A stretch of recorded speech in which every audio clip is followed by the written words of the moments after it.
Hello, everybody. Scott Golden here with the Golden Opportunities Coaching YouTube channel, and I hope you reach out if there's something we can do to help. I do entertainment coaching for entertainers or people trying to break into entertainment, sports stars, and all of that.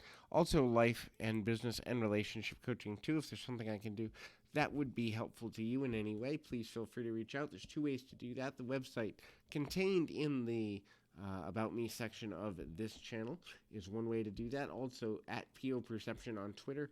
The other way to do that, would love to be of service to you in 2021.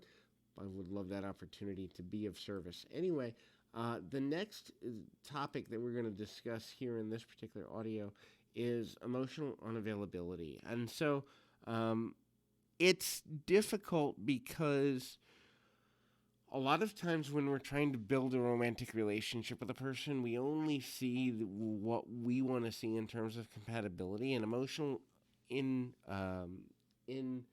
availability or unavailability is something that we may know is there based on their actions, but in reality, they aren't looking for what we're looking for, and the signs are there, but because we're infatuated, because we maybe have a desire to only see the positive aspects of a person and we don't want to confront the negatives, we may not see it. And so there's about 5 or 6 things I want to run through here. Hopefully it's helpful. So the first is, they don't really have connections or compassion with other people. They don't really show a lot of empathy. This is because they're in themselves. They're in their own trauma. They're in their own hardship. They're in regret of the past or drive for the future. And they don't really desire social connectedness as much as possible. Now, believe it or not, there's research that would indicate about 18 to 20%, so that's 1 in 5 to 1 in 6 people are struggling with a difficulty with showing compassion or feeling compassion because of previous trauma.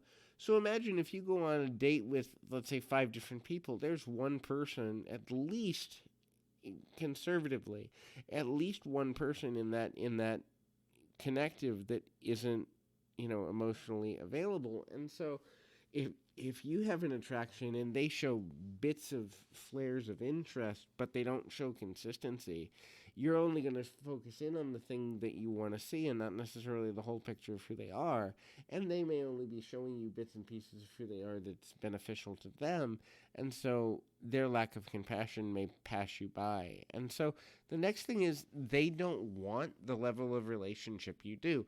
They may be down to hang out. They may be down to have a sexual chemistry. They may be down to go to a bar or go to a concert, but they're not looking for the level of commitment in relationship that you are. And I think a lot of times this is something where social normalcy, I think, hurts the development of meaningful relationships. And having worked with 15,000 people over the last 13 plus years, almost 14 years, I think this is the biggest detriment to relationships. I don't think that Western society specifically gives us permission to say, I don't want the responsibility of a committed relationship, and I may not want that.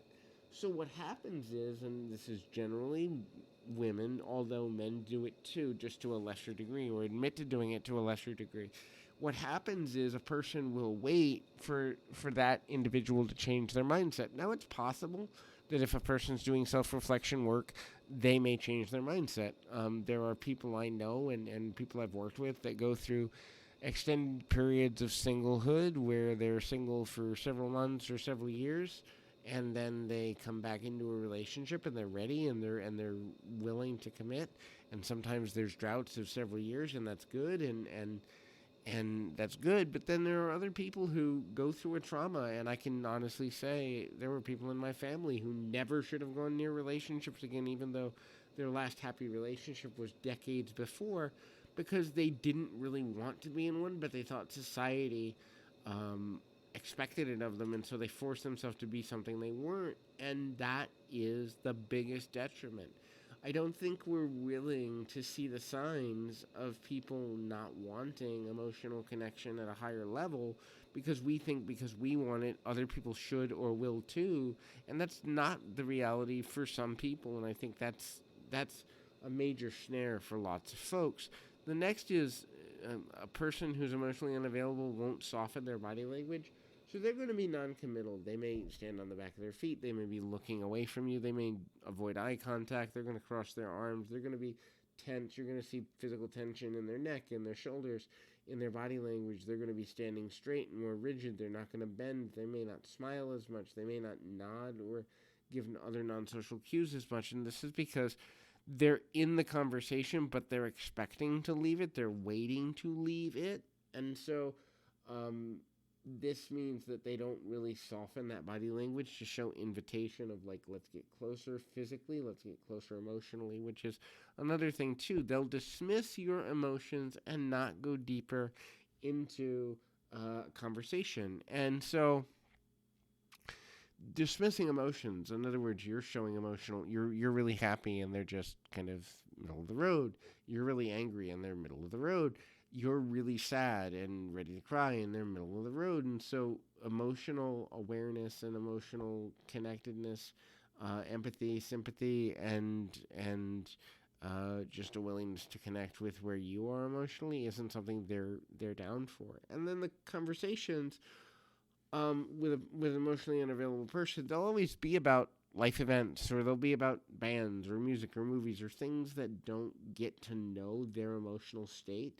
They're not looking for the deep connection, so they're not going to have those conversations. They may have them in small snippets, enough to give you the indication that they're interested, especially if they're trying to, for example, create a physical bond, a sexual bond, or something where there's a friends with benefits type situation. They'll do just enough to create the possibility that you may see them in that way, but they're not going to be consistent with the emotional deepening. And unfortunately, when a person is in an infatuated state where they don't want to see the truth about another individual, they may go, well, he said this on Thursday and she said this last Saturday, and so that means we're getting closer. No, it means they know how to control the narrative of how you see them in a way to make you think you're getting closer when they're still at arm's length.